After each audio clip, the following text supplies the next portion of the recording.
what we've gotten thus far has been a kind of overview of broad interdisciplinary perspectives on suicide and Kit Lucas's insightful and courageous description of his experience as a survivor. We're now going to build on that and narrow the conversation a little bit into what researchers might call special populations. It was clear already this morning in some of the comments that we heard that beyond the general data, there clearly are a number of groups that have been studied a lot and a number of issues that have been studied a lot.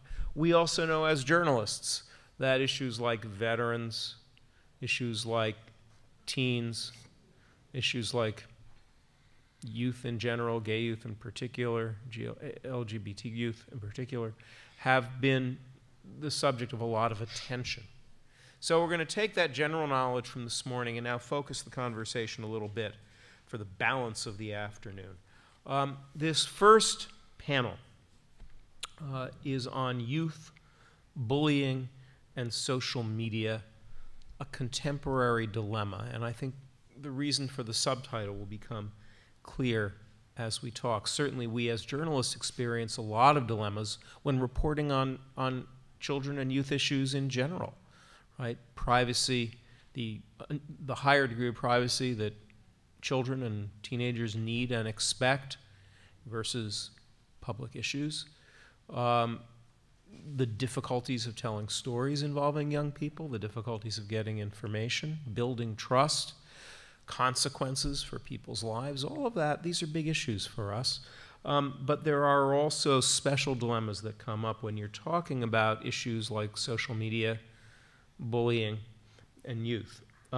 We have 3 speakers, each of whom, again, is going to present for a few minutes, 10, 15 minutes, and then we'll engage in a conversation. The 3 speakers in order of presentation, and again, though you have everyone's bios in your packets, I'm going over these for the sake of your videos and also so you don't necessarily have to rifle all the paper now. To my immediate left, Ann Haas, PhD, who was, I should say, first of all, of real insight and value along with the rest of the AFSP team as we put this conference together. We're very grateful for that. Ann Haas is the Senior Director of Education and Prevention at the American Foundation for Suicide Prevention. Her work has focused in particular on suicide and suicide risk among teens and college students, LGBT populations, and veterans. In 2005, she co-authored the chapter on youth suicide in a volume produced by the Annenberg Foundation's Adolescent Mental Health Initiative and was a lead author of a 2011 consensus report titled Suicide and Suicide Risk in Lesbian, Gay, Bisexual, and Transgender Populations, Review and Recommendations. She serves on the Task Force on LGBT Populations of the National Alliance for Suicide Prevention. To her left, Brian Mustansky, PhD, Associate Professor at Northwestern University's School of Medicine and Director of Impact LGBT Health and Development Program. I have to flip a page for you. Associate Professor in the Department of Medical Social Sciences at Northwestern University. A central focus of his research is on the clustering of psychological, behavioral, and physical health, particularly as they relate to HIV in vulnerable populations. Dr. Mustansky received his doctorate in psychology from Indiana University, where he trained extensively at the Kinsey Institute. He's been the principal investigator for multiple National Institutes of Health, National Science Foundation, and other foundation-funded research and training awards, including being named a William T. Grant Foundation Scholar. The majority of his research focuses on the health and development of gay, lesbian, bisexual, and transgender LGBT youth. In addition, he conducts applied research on HIV prevention among young men who have sex with men. He was, and of particular relevance to the tweeters in this room perhaps, was an early adopter of using the internet for health research, and his ongoing work seeks to apply to new technology to improve research and interventions. And finally, Jonathan Singer, who also requires a turn of the page. PhD, is an assistant professor of social work in the College of Health Professions and Social Work at Temple University. His clinical and research interests focus on family-based interventions for suicidal and cyberbullied youth, service access and service utilization, and use of technology in education and clinical practice. Dr. Singer's recent research is focused on how technologies such as podcasts and social networking sites can be used to disseminate information about prevention and intervention of youth suicidal behaviors, cyberbullying, and social work education and training. I'm going to get out of the way and Anne, let you start. And again, if we could put the PowerPoints up on the monitors here, that will prevent those, save those of us at the table from needing to wander around the room.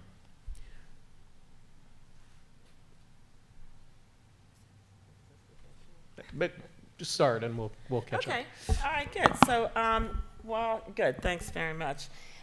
So what I'm going to be talking about briefly is kind of unraveling this link between bullying and suicide. And we've had some really good introduction from Maddie Gould on that. She's really laid out a lot for us. And I believe that Wiley has just passed out some copies of what I'm going to be speaking about today. In the interest of really moving ahead and allowing time for our questions, I'm going to skip over some parts that, that Maddie had touched on.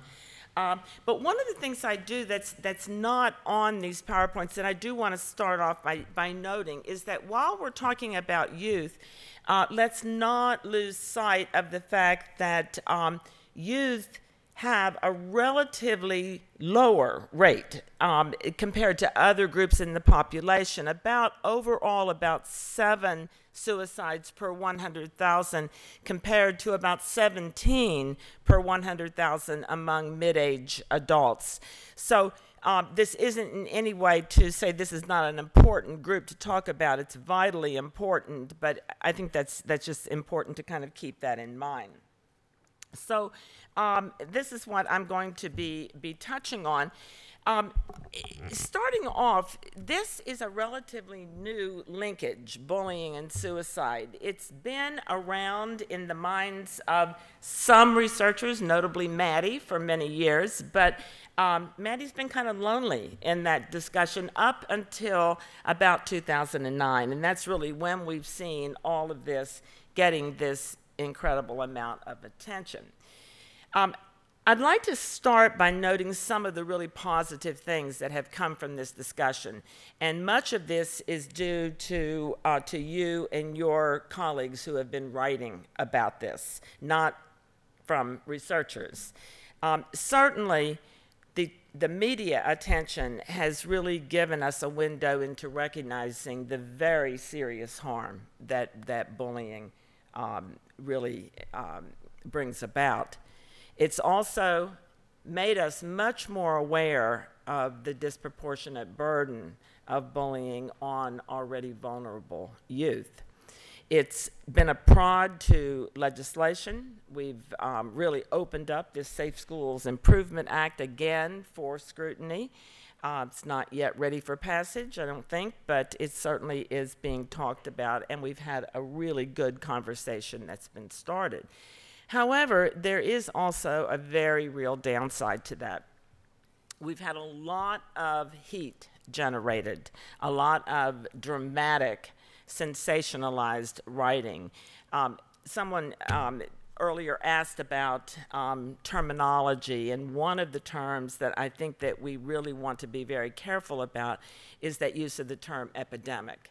And that has come to be associated with, there's both an epidemic in the media of connecting bullying, and there's an epidemic of suicide. And that term is really not a good one, particularly with regard to LGBT youth, who are so frequently identified among youth who die, where bullying has been a factor in their histories. we have to underscore the fact that we have no data on suicide rates among lesbian, gay, bisexual, and transgender populations. At the time of death, sexual orientation and gender identity are not measured. So that's really important to keep in mind. So despite what you may read and be motivated to write yourselves, perhaps, we don't know whether suicide rates among any subgroup of LGBT populations are going up or down. One part of the downside that we've seen is that journalists have seemingly habituated to looking for bullying in any death regarding a young person. And if it's not there, they even write that it's not there, which really brings bullying in. So that's something, again, that I think that we really need to kind of guard against, along with these different violations of the media recommendations. Now, you've heard already quite a bit about this idea of normalization and contagion, so we won't go through that more, but let me just note that one of the things that really is spurring this contagion among journalists is that when a young person dies by suicide and bullying has been a factor, there's a tendency to pull into the story all the other youth who have recently died by suicide following bullying. And this really creates a kind of overpowering sort of narrative. And this is the kind of narrative that really fuels contagion and that we want to really direct our attention toward. The attention that's being given to bullying really directs attention away from help seeking, which is a piece of the conversation that's far more important to be talking about going forward. Not that bullying is to be ignored, but we don't want to lose sight of the real importance of having help seeking be part of this. And the misinformation, certainly Maddie has touched on that. So if we look briefly at what does the research tell us about the link between bullying and suicide, the first thing to recognize is that the studies have not focused on completed suicide and bullying, but rather on depression as an outcome, suicidal ideation, and suicide attempts. So the research tends to focus on still living youth. And as we've noted at multiple times today, suicide completions and suicide attempts are not the same thing. Most of our studies are occurring at a single point in time. Maddie Gould's own work is one of the few exceptions of looking at bullying in a longitudinal kind of way, and you should certainly ask Maddie to talk about that if you catch her later in the day.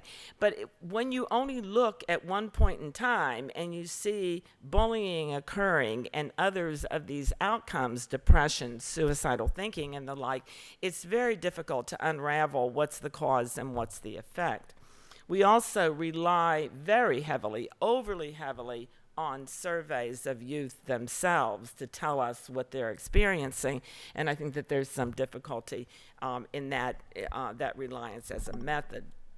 But generally, what we do know is the fact that across all studies, elevated rates of depression, suicidal ideation, and attempts are found among youth who are bullied, those who bully others, and that subgroup, which is not so small, of youth who both are bullied and who bully others.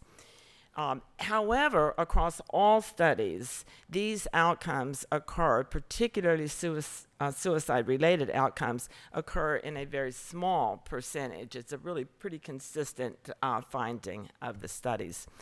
On that last slide, there was a note from a very good summary of the research that's on the website of SPRC, the Suicide Prevention Resource Center. So make sure that you take a note of that.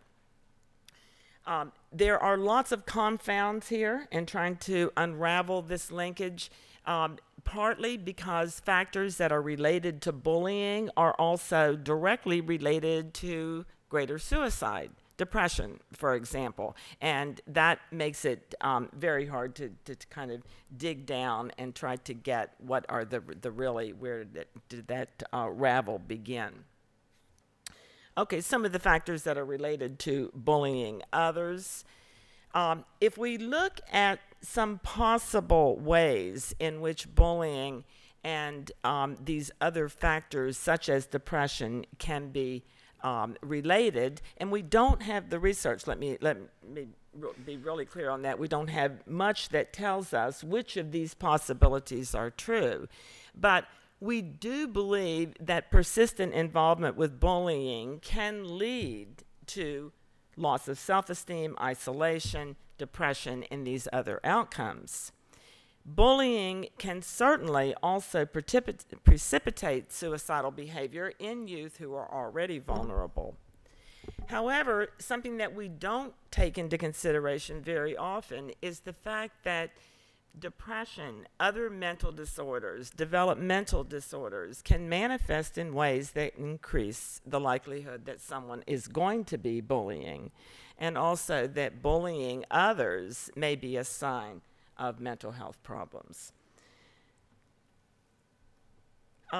This is really what Maddie told us this morning, these dual kinds of factors that come together that are vulnerability, combined with stress. So we won't go over this in terms of the theory of it. I think most suicide researchers in one degree or another do accept that kind of a model. But what I've noted here in these next couple of slides are just some of the things that do increase vulnerability in all youth that you can just read over for yourself, and most of those have been earlier mentioned. I do want to talk just for a minute, however, about something that hasn't been mentioned, and that is factors that increase vulnerability among LGBT youth, because so frequently we see youth who have been bullied, and in particular youth who go on to die by suicide, being identified as lesbian, gay, bisexual, or transgender. And these factors, I think, are ones that we really do need to underscore. A stigmatized identity that seems to be more predominant for males who are sexual minorities compared to females. Certainly a major factor, I believe, in this outcome of suicide, suicidal ideation and attempts. We don't know, again, about deaths. Also, these identity-related conflicts are really a major researcher by the name of Alon Meyer that some of you may be familiar with from Columbia University recently coined the term everyday stigma to describe part of what goes into the experience of being LGBT, talking about those everyday struggles with disclosure, who to tell, where is it safe to be out, what are the sanctions attached to that, what kinds of ramifications. And for young people who don't have a well-developed sense of their own identity in any generalized sense, this can be a really heavy burden. And I think that's something that we need to just be very, very sensitive about. Family rejection, another major factor that increases vulnerability, as well as lack of safety, and of course the issue of contagion that we've talked so much about. Now, on the other side, on the stress side, this is really where I believe bullying fits in, along with these other factors, similar to what Maddie was saying. This you can read for yourself, but I think it's a really good statement of the ways that these variables come together, and particularly around bullying. This website, stopbullying.gov, is really rapidly developing as an excellent resource, a real depository for information and research findings, as well as the ways in which the government is using those. I want to pause on this just for a moment, that along with all of our discussion about vulnerability, we don't give enough attention, I believe, in the media to this issue of resilience. We really, I was thinking just earlier, I think it was when Maddie was speaking, about probably the only newspaper article that I can remember that talked specifically about resilience in LGBT kids. Some of you might remember it from the New York Times probably 5 or 6 years ago, talking about the normalization of acceptance in communities. Does that ring a bell? I believe it was in the magazine section, but it was a wonderful story of how parents are having to cope with all kinds of issues, such as getting their gay kids to proms, and the kinds of things that are a normal part of life. And what a wonderful piece that was, but we don't see that enough. We don't see how much impact that kind of attention can get in the lives of LGBT kids. So some of these factors that increase resilience, I think, are really worth looking at. So just to wrap this up, certainly, I really want to acknowledge all of you who came here to learn about this, and we'll look forward to seeing your work and your stories as a result of it, which I know is going to be different. You have these resources. I think they've all been passed out and are out on the tables. Let me just say, in closing, just one little brief introduction to that piece on talking about suicide. That is the prime mover behind that was, it was really a conference that AFSP put together with LGBT organizations and with a foundation, the Johnson Family Foundation, who's been very generous in funding our work. And we really brought these groups together to talk about how we could advance a safer conversation. And one of the groups that really played a lead role in that is MAP, the Movement Advancement Project. And if you don't know about MAP, you should make a special note of it. They really are a really go-to organization for messaging about LGBT issues. And this is part of a series that they've developed that's called Talking About.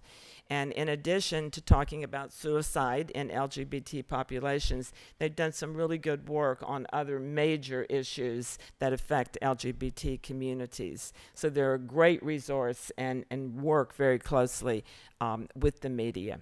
So with that, I will close and bring up my friend and colleague, Brian. While Brian comes up, let me say, Anne, thank you, and in particular for introducing the language of resiliency to the conversation. That is central, certainly, to a lot of what we do at that DART Center, as well as getting journalists and, through journalists, news consumers to appreciate not just human vulnerability and not just to pathologize vulnerable populations, but to understand resilience as a resource that we all have and a resource that individuals, families, and communities can build, as all the evidence shows. And if Brian and Kate are done whispering, we can begin.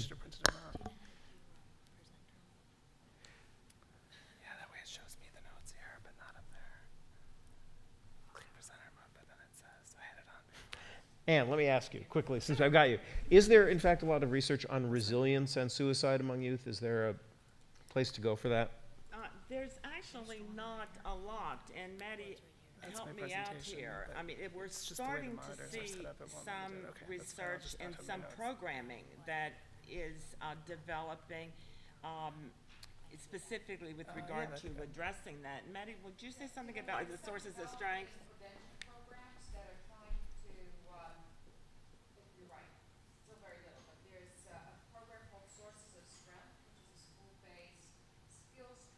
Mm-hmm. You know, that's generic, there's so much more to it. But in any case, resilience, connectedness with trusted adults, trying to change the norms, culture in a school environment. So it's starting more to deal with positive. Excellent. Okay, thank you. Brian, and speaking of reducing risk, understanding and reducing risk. Yes, thank you. And Since it sounds like we're focusing on Twitter today, my Twitter handle is Sexual Continuum, which is the name of the blog that I write for Psychology Today magazine website. And I cover a lot of information about LGBT health and sexual orientation, the development of sexual orientation on that blog. So put a pitch in for that as well. Today I'm going to be talking about LGBT youth and suicide. I want to give a little bit of an overview in general in terms of who we're talking about when we talk about LGBT youth or lesbian, gay, bisexual, and transgender youth. I want to talk a little bit about some of the past work that's been done on suicide risk and protective factors, a little bit on the prevalence of suicide attempts amongst LGBT youth. I'm going to show a little bit of data from a recently completed longitudinal study looking at multiple risk and protective factors in LGBT youth across development, and then make a few closing comments about priority areas for reducing suicide risk in this population, and provide some resources as well. So when we're talking about LGBT youth, we're talking about multiple dimensions make up a person's sexual orientation. One of the things that I always like to point out is that everyone has a sexual orientation. It's not just gay people that have a sexual orientation. Heterosexual people have a sexual orientation as well. But sexual orientation is fairly complicated. It's more than just how you identify. Thank you. It also includes, who you're attracted to, who you have sexual behavior with. I'm just doing this so I have my notes here. Who you're attracted to, who you fantasize about having sex with.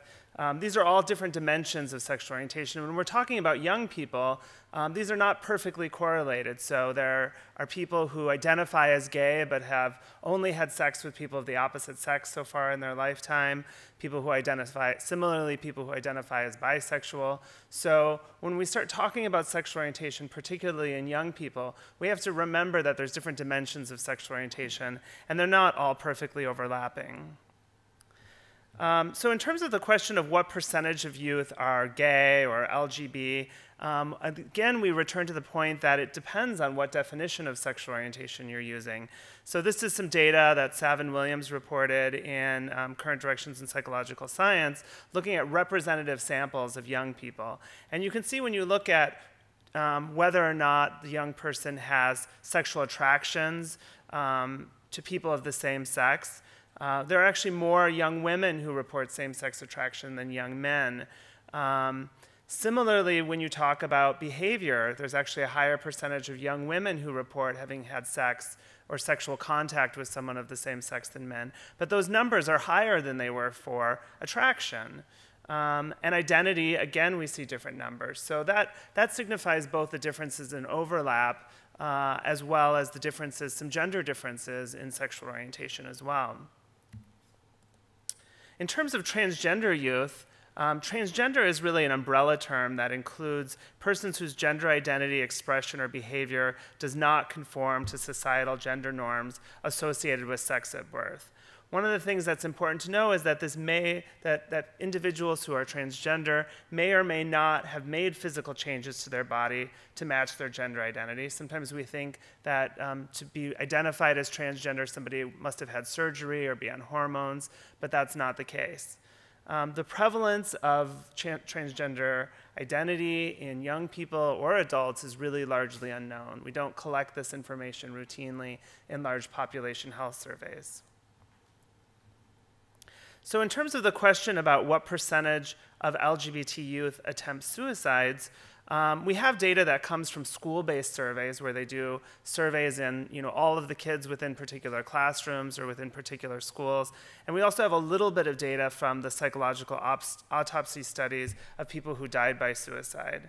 When it comes to transgender youth, we mostly have data from convenience samples, meaning just not randomly selected samples.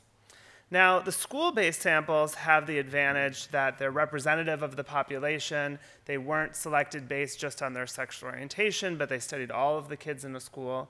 The downside of the school-based samples is that they often ask a single item about sexual orientation. They ask, do you identify as gay? Or they ask, have you had sex with someone of the same sex?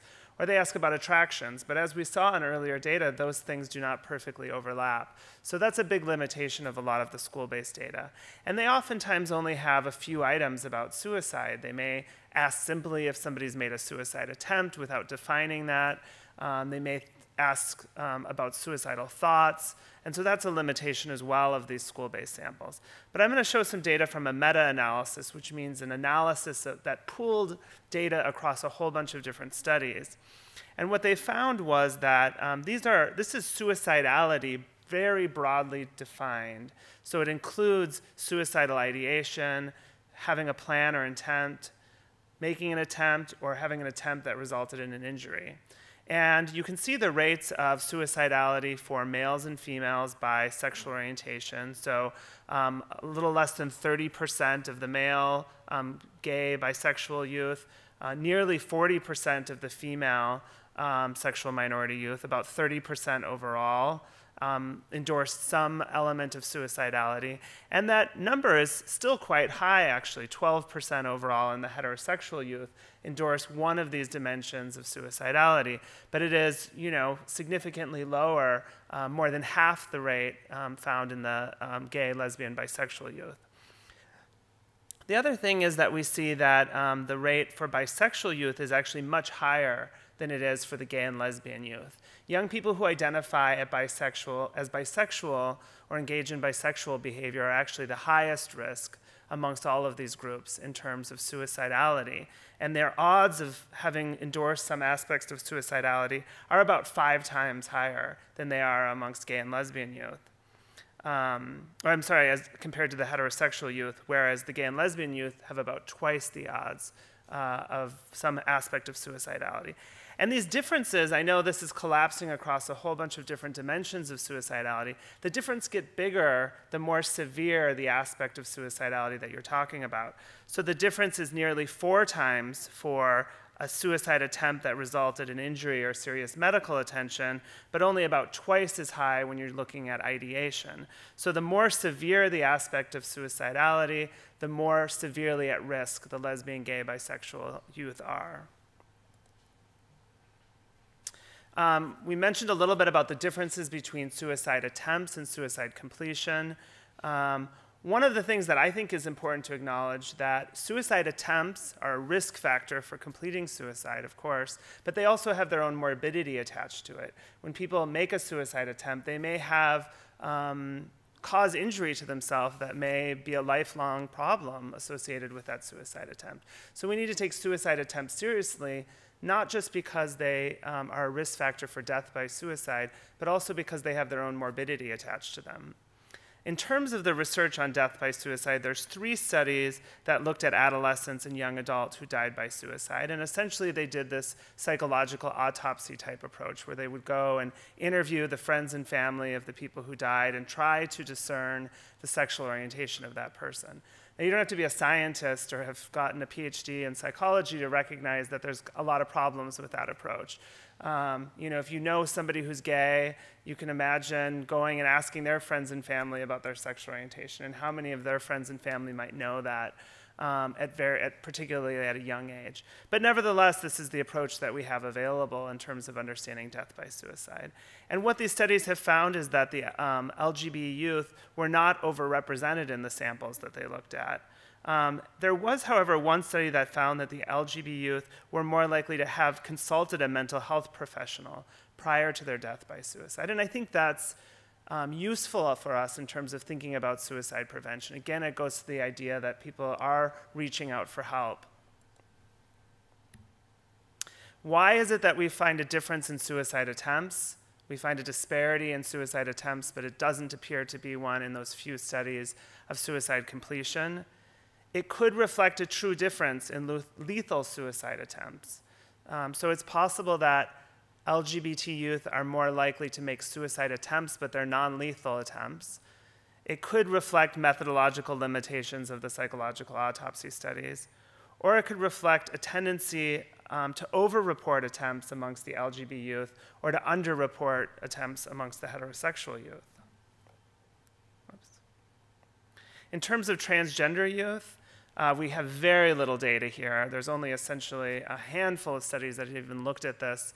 Grossman and Diagali did a study of 55 transgender youth. Nearly half of them had reported serious suicidal ideation, and 1/4 reported a serious suicide attempt. So when we look at risk factors amongst LGBT youth, we can consider general risk factors. These are the risk factors that apply across all youth, things like mental and addictive disorders, impulsivity, hopelessness, low support. And there's some evidence to suggest that gay youth may be at higher risk because they're more likely to have some of these risk factors. We have data suggesting gay youth are more likely to have depression, for example. But there's also LGBT-specific risk factors, things like early age of coming out. And I think Anne covered these, so I'm going to just move forward and talk a little bit about some data from one of my studies called Project Q2. Project Q2 is the longest running longitudinal study of gay youth ever done. We're in the midst of starting our 4-year follow-up, or we're actually in the midst of our 4-year follow-up with the sample right now. The study was actually launched with a grant that I got from the American Foundation for Suicide Prevention. The sample is about half female, 8% transgender. It's overwhelmingly racial ethnic minorities. And we've had very high retention, over 90% at 1 year and greater than 80% thereafter. And the results, I'm just including these in the slides that I'm going to present, come from these 2 published papers, one in American Journal of Preventive Medicine and one in Archives of Sexual Behavior. And I'm happy to send copies of those papers if people are interested in them. In this sample of LGBT adolescents, at baseline, 32% of them had made a lifetime suicide attempt. This is from a structured clinical psychiatric interview. This is not self-report on a survey. 32% of them had made a lifetime suicide attempt. When we followed them over time, about 6% of them made an attempt in the 1-year follow-up period.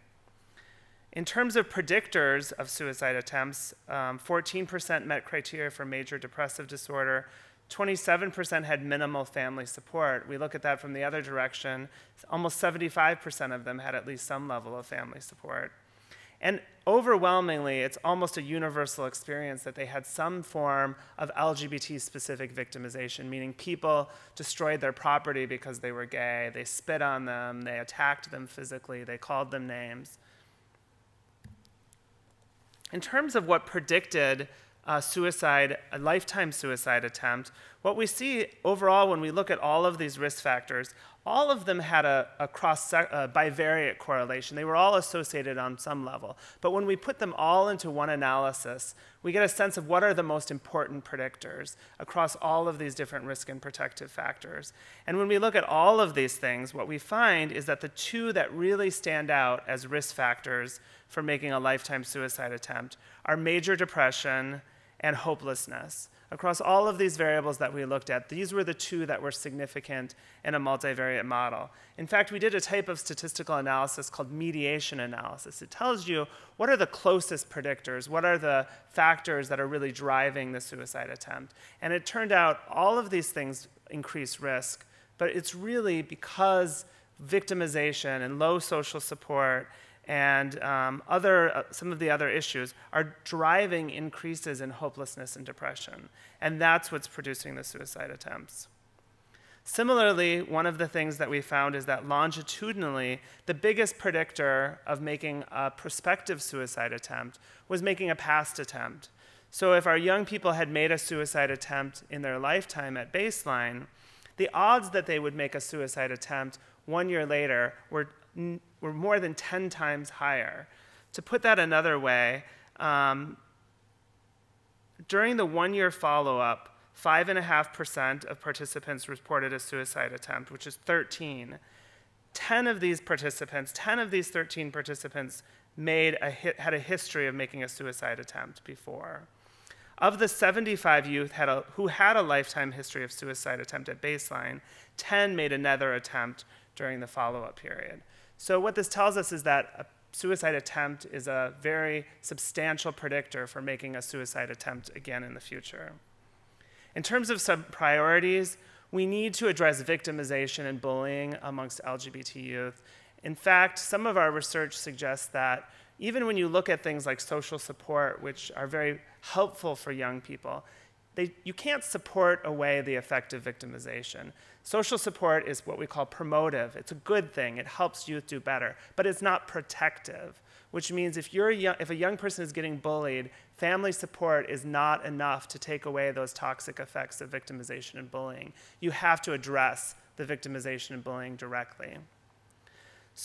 But as I said, social support is promotive. How do we increase social support for LGBT youth?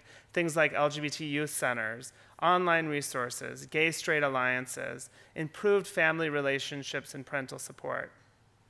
The other thing we oftentimes overlook is romantic relationships. If you talk to any teenager, what do they spend their time thinking about?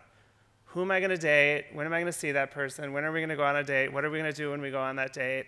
And then there's like math and science, and these other things are sort of somewhere lower on the list. It's the same thing with gay youth. They're thinking about who are they going to date. They want to be in a romantic relationship. And romantic relationships can have risk and protective factors when it comes to adolescent mental health. And we really need to study this in terms of LGBT youth.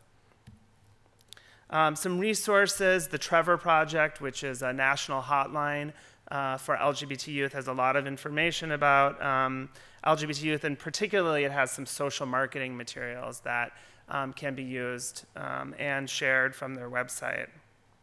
Other educational resources, there's a website up here from the University of Calgary that has literally every study ever done on this topic. It's so comprehensive. If you really want to go and read every study on this topic, that's your starting point. In fact, you'll most likely find it a little overwhelming because there's so much information on that website. But also the American Foundation for Suicide Prevention is a fantastic resource. And I included some readings, including a fantastic article that Anne led in the Journal of Homosexuality that's a very comprehensive review of the issue of suicide, suicidality amongst LGBT youth. It's also a really fantastic resource. Let me just finish by thanking the folks who funded my work. These longitudinal studies are very difficult to do and very expensive, and I'm very appreciative to the foundations and the government for supporting this work. Thank you. Fabulous. Really, really useful talk. Jonathan, you're on. All right. I don't have a PowerPoint, but should I go up there anyway? Yeah, might as well. Okay. Easier on the eyes, easier on the camera. That was great.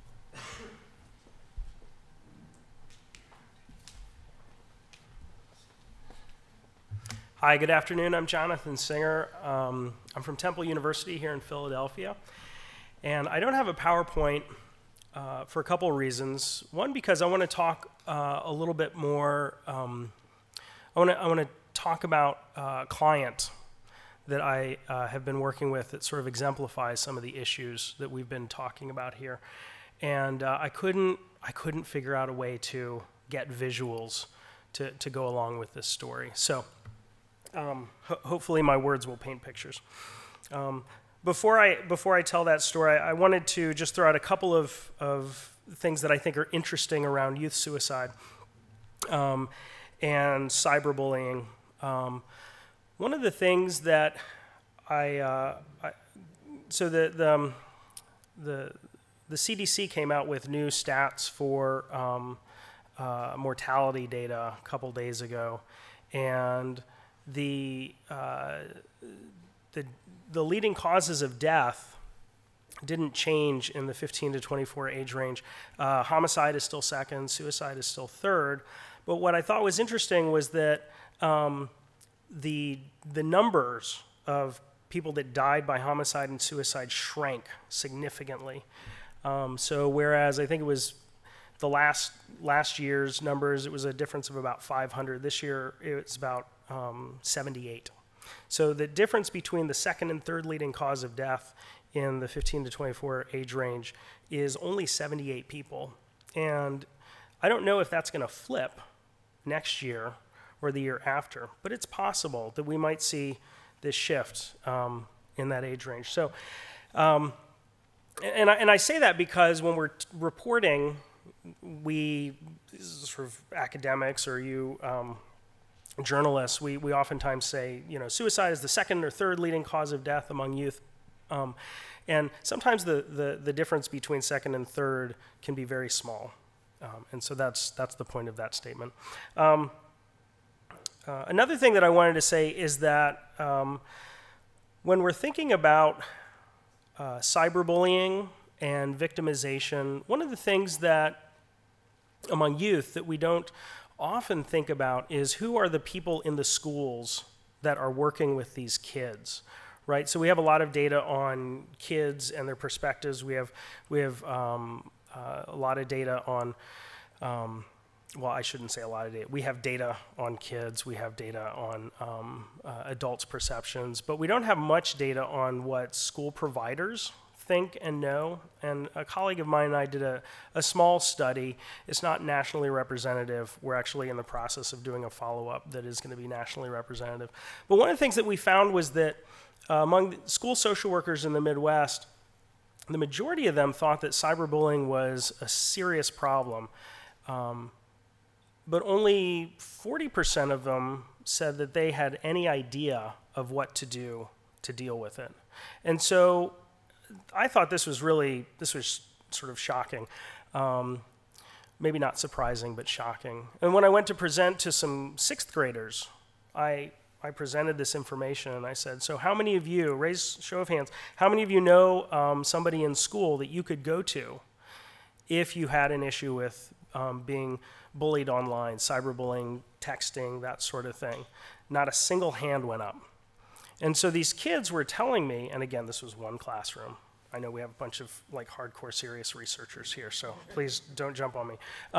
But I thought it was also telling that even though most school social workers said they thought it was a problem, less than half knew what they thought they had any idea of what to do about it. And when I got down to talking to the kids, none of them thought that the adults knew what to do about them. And so I think this is a serious issue. And so when you're looking at bullying and you're looking at cyberbullying and you're talking to folks and you're doing stories on this, that it's really important to ask questions like, so do you think there's somebody that could do something about this? Who would you talk to about this? If you're talking to professionals, how confident are you that you know what you're doing, right? Because we can spout off numbers, but at the end of the day, if we don't think we know what we're doing and the kids don't think we know what we're doing, then that's a problem. So I want to lead into a story that's going to complicate all of this. It's about a 15-year-old who made a suicide attempt by drinking.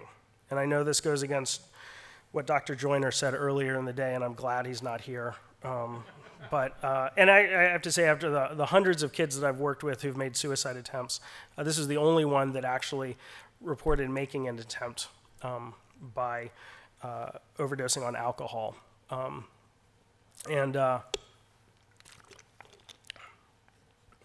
When I met with her a couple weeks after the attempt,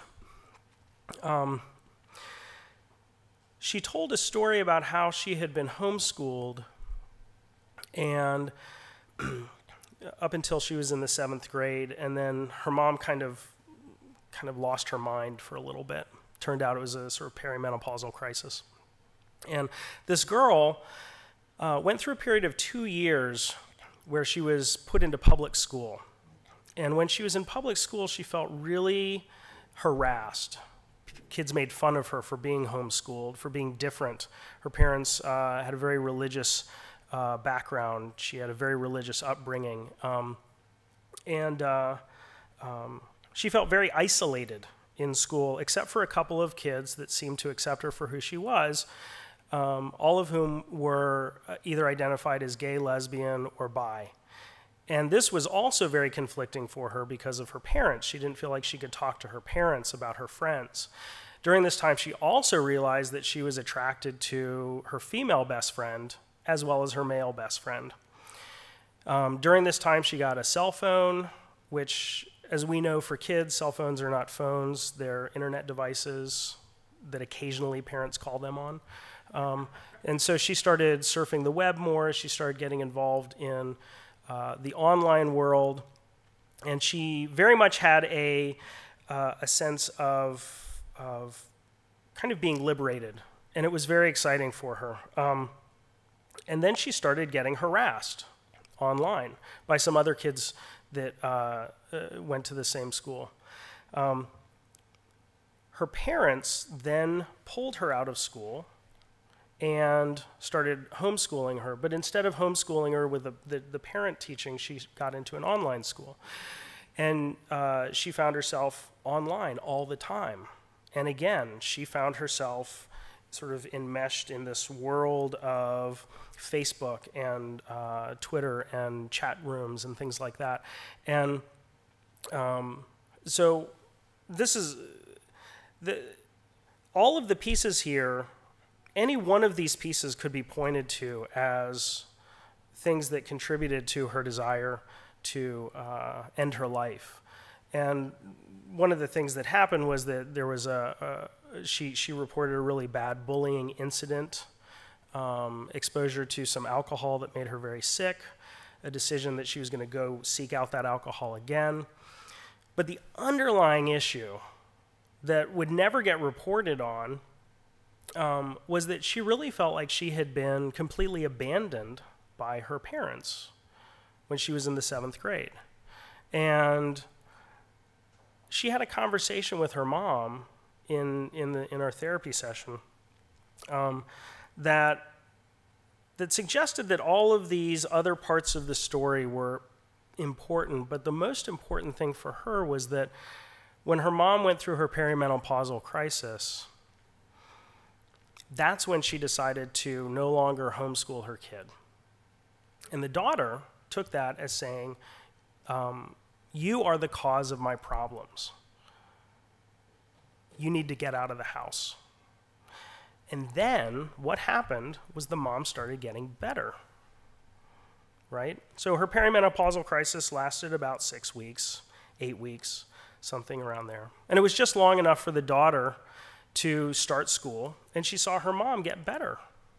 And so in her mind, she said, well, clearly I was the cause, right? This was my fault. And when she was able to express this to her mom and say, not only did I feel like it was my fault, but I felt like I couldn't actually talk to you about anything that was going on because I didn't want you to break down again. I didn't want to be the cause of you breaking down again, because guess who would be really mad at me? The rest of my family, because you weren't there for them either.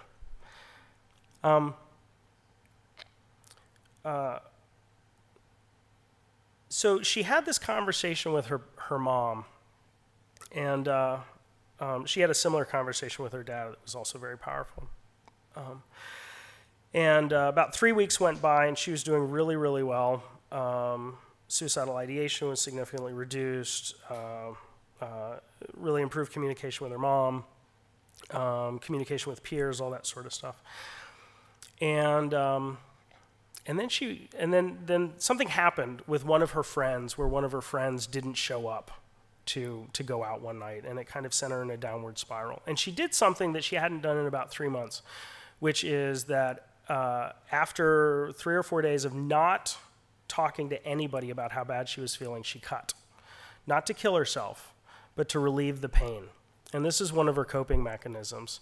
And in her words, she said, I know that I can make one cut and draw a small amount of blood, and my thoughts of wanting to die will go away for about a month.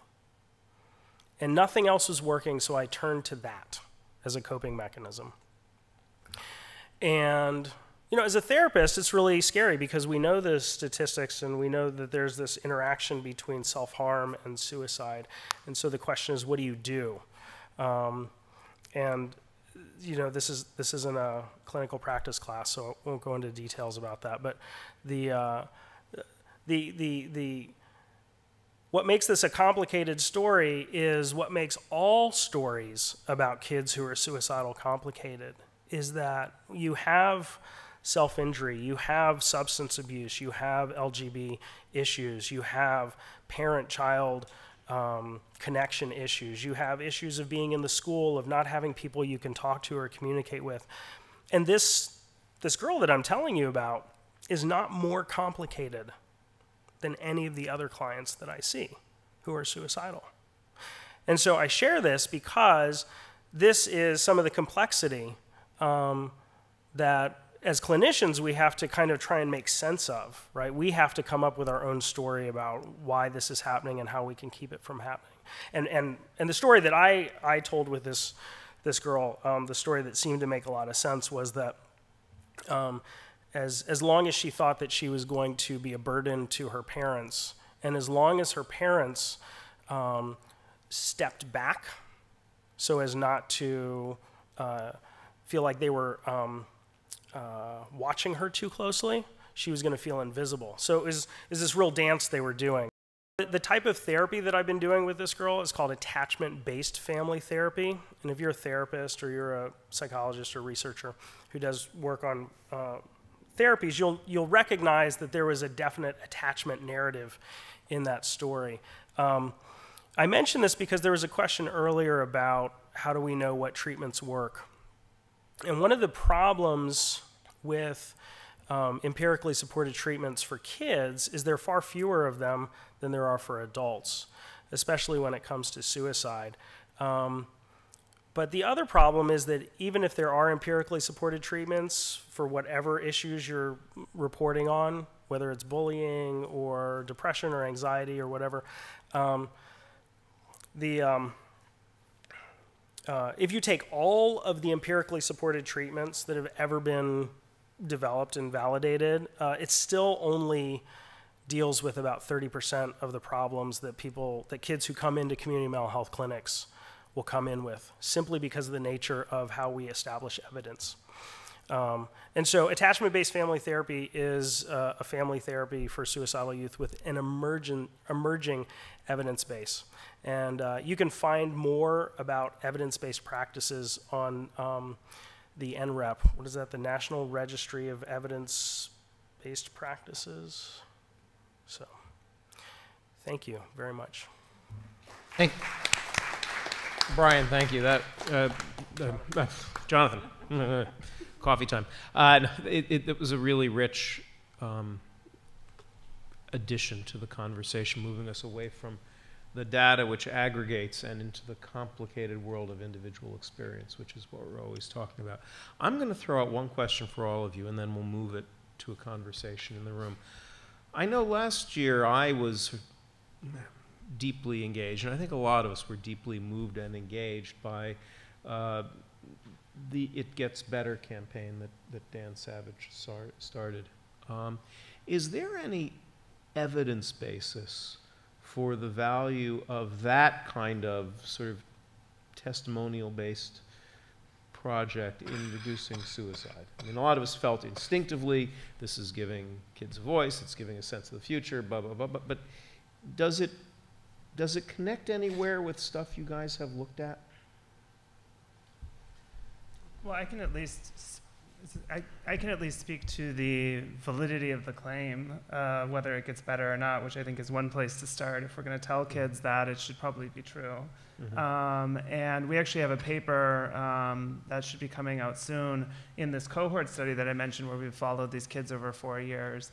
And at least in terms of victimization and bullying, it does get better. The rates of victimization and bullying go down substantially.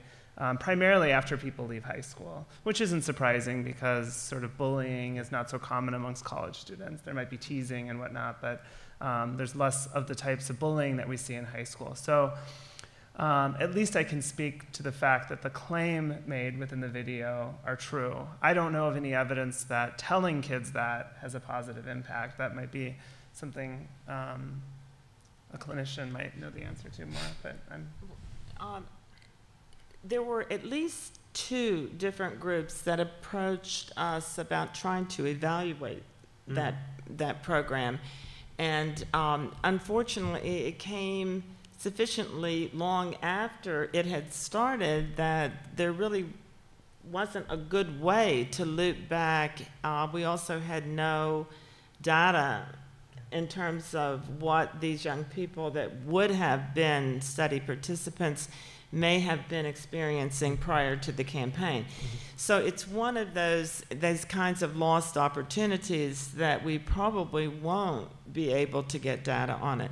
But anecdotally, the feedback that we've gotten from people who work directly with large groups of LGBT youth is not that positive about the campaign.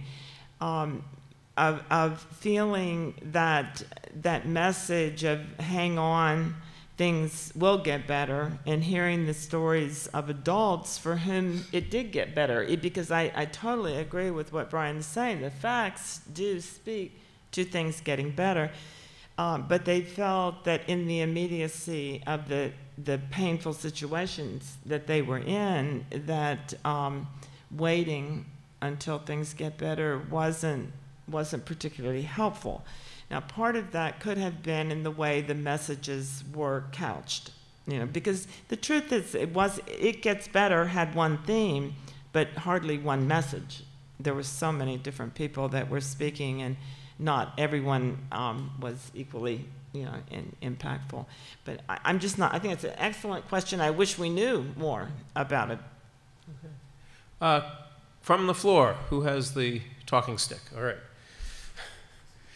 Hi, this is kind of just a piggyback on the question you asked. And what kind of data would you look for to evaluate a testimonials-based awareness campaign?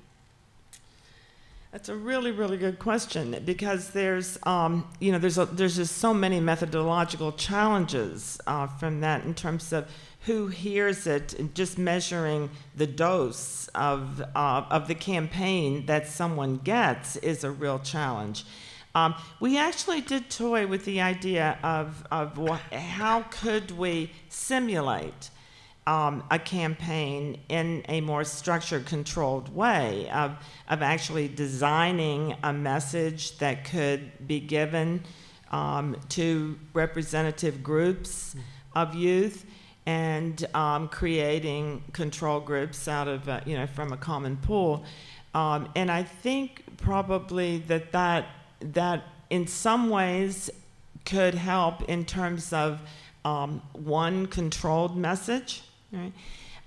How generalizable would that be to the much less controlled campaign, such as It Gets Better? That's kind of questionable.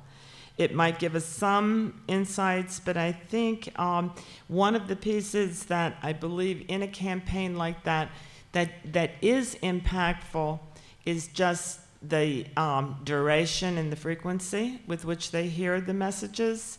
The message itself may be less important than the fact that they're hearing this again. So it really is a evaluation, and I know Maddie has grappled with so many unique ways of evaluating programs, both naturalistic occurrences and actual interventions. So perhaps we can throw this to Maddie. I think that's I'm not trying to, well, maybe I am trying to pass the ball right now at the end of the day and tired, but that's as you know from the evaluation of the Lifeline stuff, takes some thought. It's always helpful to collaborate with people who are developing, whether it's awareness programs, public messaging, to try to get the evaluation built in at the beginning. Because then you can have something to say about it. Why there's still such a resistance to do that is a question that I still have as a question, because it makes it so much easier a priori to put something in place, less expensive, you can do it, get some baseline information, than try to do it post hoc after something is going on. So for those of you who are involved with foundations and implementing particularly public messaging campaigns, it really is easier beforehand. But nevertheless, it's not too late now, that even right now with regard to having online surveys of the very least who's using it. get some, and maybe they have that, I don't know. They may already have that as part of their website. But to at least start getting some descriptive information of what is the yield, or to do some surveys of representative populations even now, just to see what the reach has been. Are they aware of the program? Have they gone to the program? Start it young enough, have it be piggybacked onto like the longitudinal study that you're doing of these, these kids early on, first wave of follow-up, start asking about, these programs. They may not have known about it, see what their baseline, descriptions are, their problems are, and then the extent to which, which kids are using it, try to make it some natural experiment about it. So it's not too late, even though it's better to do it beforehand, it's not too late to start, because we're always doing it after the fact, to probably piggyback onto some other systematic assessments that are going on. That's what I would bet. Okay, I suspect that if Mitt Romney were taking your approach to focus groups and messaging, the presidential campaign would be in a different place. Anyone? Yeah. Oh.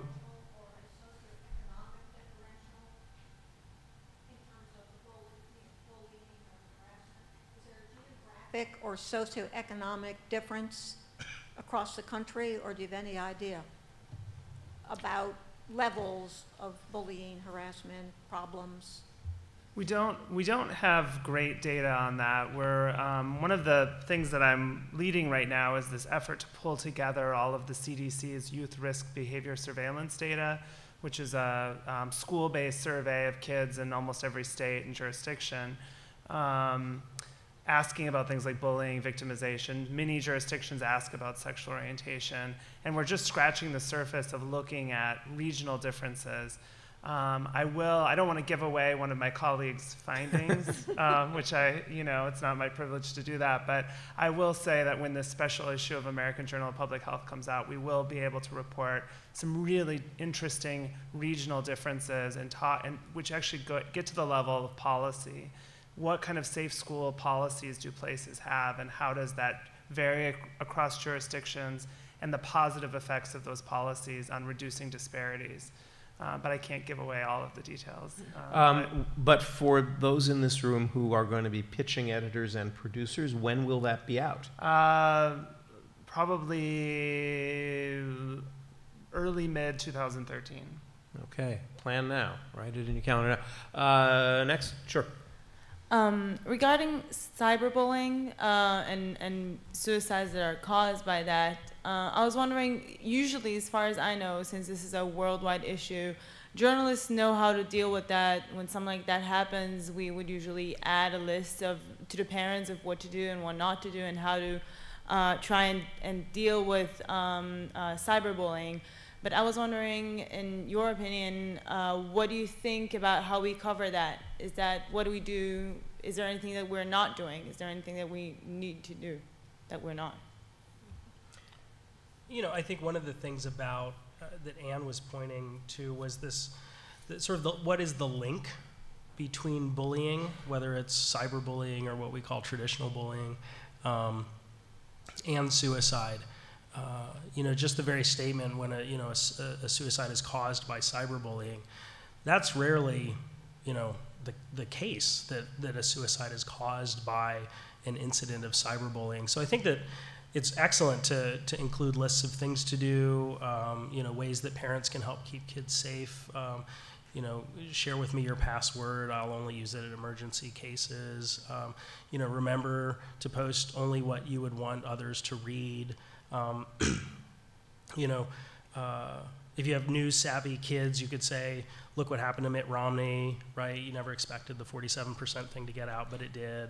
So, but in terms of reporting it, I think it would be really important to say that even if there was cyberbullying involved and a suicide, that you're very cautious in making a causal link between being cyberbullied and a death by suicide.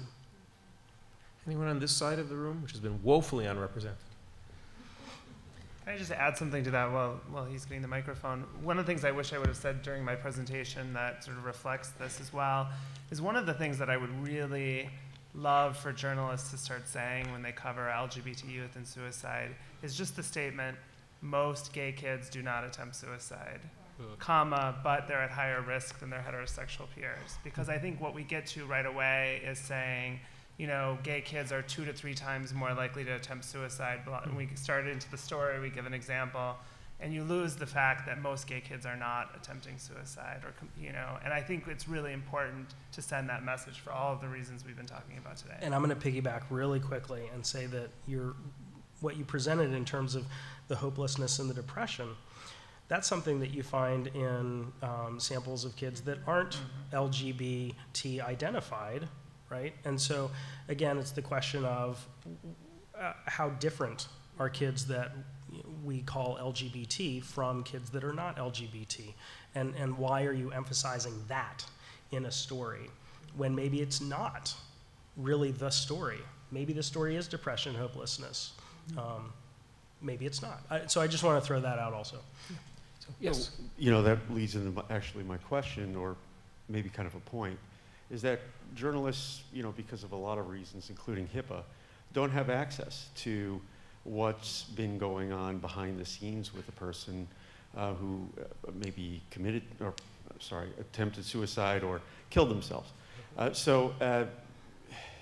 mean, first off, we may not have that information. Second, I think we are smart enough to know that you know, whereas bullying doesn't cause suicide, although editors are looking to get people's attention with headlines, that it may be a factor. And is that a good takeaway message from this, is to say that bullying may be a factor in suicides? Yeah. Well, yeah, I think that is a good, I mean, that's, if that's the facts, all right. One of the things that I think that you're pointing to, though, is really a problem for journalists, which are, you know, who is available to be the source, right? And so frequently it is family, right? And while the family's perspective, you know, may certainly be part of the story, it's important to recognize that, first of all, they you know, in the case of a completed suicide, you know, that they are grieving and really thrown at this time, and expecting the parents to be the source of the explanation is really, you know, not something that's going to yield a lot of light, you know. So trying to press beyond that and sometimes move beyond that case. I think there's too much of the sense that you have to dig out all the specifics of this case, and it may be a better approach to use examples of completed suicide to do stories on suicide more generally, and to go to mental health professionals or people who really work in suicide prevention as the source, rather than expecting that the family is going to be the best, you know, the best person to get to. Let's do, that may be a controversial answer, and there's stuff to discuss now. Let's do one more question, or wherever it is. Yes, yeah. Hi, there is a mention in the PowerPoint about increased risk amongst certain ethnic groups, and I've read different things about Black youth, mainly that it's on the rise, suicide is. Can you speak to that? I think Matt was speaking about this earlier in terms of rates, and Dr. Gould might be able to speak more authoritatively, but when you have a group that has historically had a very low base rate, and then it starts to increase compared to, so African American youth, historically low, white youth, higher. An increase in African American youth suicide looks like a significant increase compared to sort of a steady non-change among white youth. So that and Latinas, in terms of increased rates of attempt and suicide. Again, you're looking at what are your bases, where are you starting out from in terms of percent change. But Maddie, do you want to speak to that? You know, traditionally the lowest rates are among African American women, and you know, when we talk about resilience and we talk about protection, because it's certainly not because there aren't stresses. So that you know, it's a population that people are very interested in what is being, you know, what's protective. Among African American, I'll say youth, you know, that's where we saw the change in rates. The rates were traditionally, you know, as been mentioned, low, and then at the end of the 1980s, beginning of the 1990s, those rates really started to skyrocket to the point where they almost got as high as, you know, white men, but that increase didn't increase.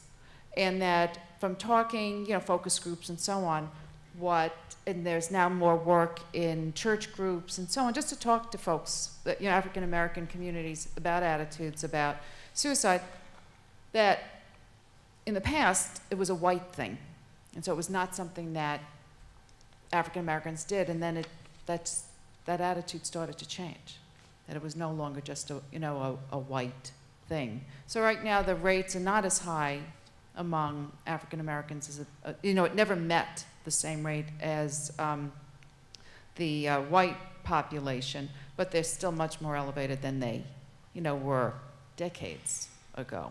But it's not a particularly high-risk group. And other things are killing. Unfortunately, you know, other things are killing African American young boys by, you know, virtue of, you know, really great disparities in, you know, various social situations. But of equally or more interest, what I mentioned was, what are the protective factors for African American women? Because that's something that we want to better understand, and that's a story. Yeah. You know, that could be a story. Okay, we're going to stop there. When we come back, the conversation will move to college campuses.